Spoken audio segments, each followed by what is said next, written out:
Hi there, this is Chris. Thank you so much for watching. I really appreciate it. If you enjoyed that, give me a thumbs up. And if you're so inclined, leave me a comment or even share this video. So the song that you just heard is called Ice Blue, and the video is a little different than my usual.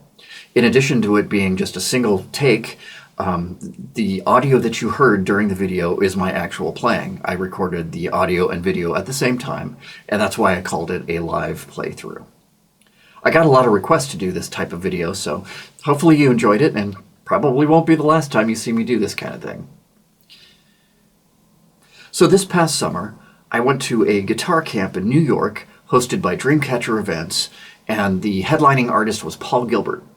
Now, with Paul, there was a bunch of guest artists, including Greg Howe, George Lynch, Tony McAlpine, Eric Gales, and Bumblefoot. And there was a special guest, Mike Varney, who was the president and founder of Shrapnel Records, which was the home of shred guitar in the 1980s. So, one of the cool things Mike Varney did at the camp was he hosted a critique session where campers like myself could submit our songs, and he would give them a listen and give feedback on what we had submitted. So the song that I chose was Ice Blue, and I chose it because it's a song that I feel reflects my songwriting and my playing pretty well. And Mike had some really, really nice things to say about it. And, you know, the thing that stood out the most, of course, was he said that my song was his favorite instrumental track from the session. So, I mean, wow, what an amazing compliment. And the bar was very high. The submissions were just astoundingly good. So I was very, very honored to have him say something so kind and mind-blowing, to be totally honest.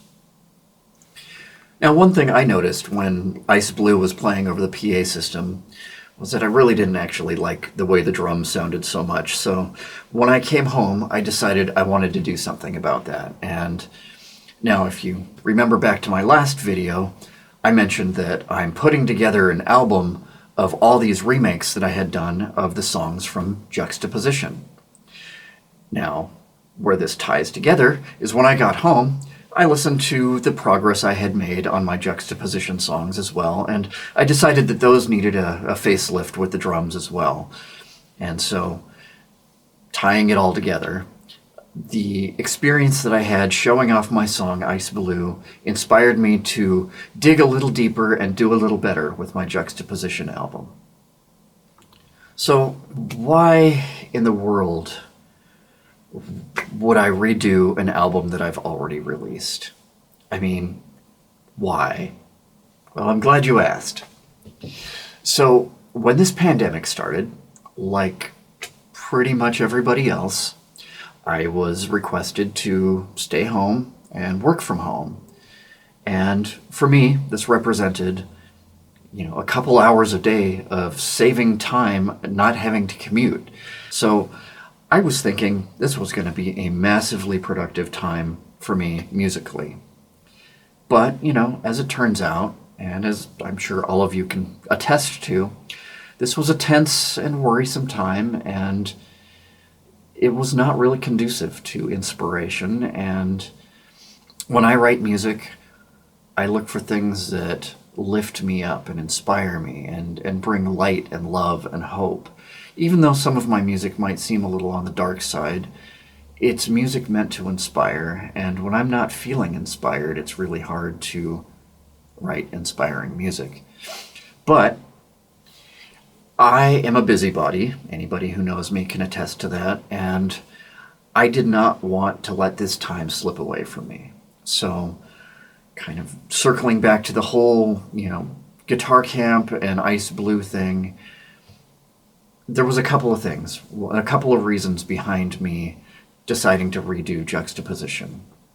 First of all, before the pandemic even started, I had been wanting to get into live streaming.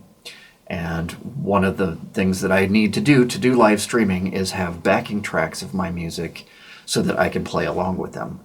Now, I have backing tracks for all of my albums that I've done, and when I listened to especially the tracks from Juxtaposition, I was really unhappy with them. Now, the reason is, when I recorded my first two albums, Legacy and Juxtaposition, these were done really in close proximity to each other, time-wise. I had just gotten off kind of a hiatus in playing. I was really rusty on the bass, and my bass skills were just really sketchy at the time, and I wanted to get this music done, and so I compromised and I did my bass parts using samples, and it got the job done at the time, but maybe it was the right choice at the time, but it just hasn't aged well.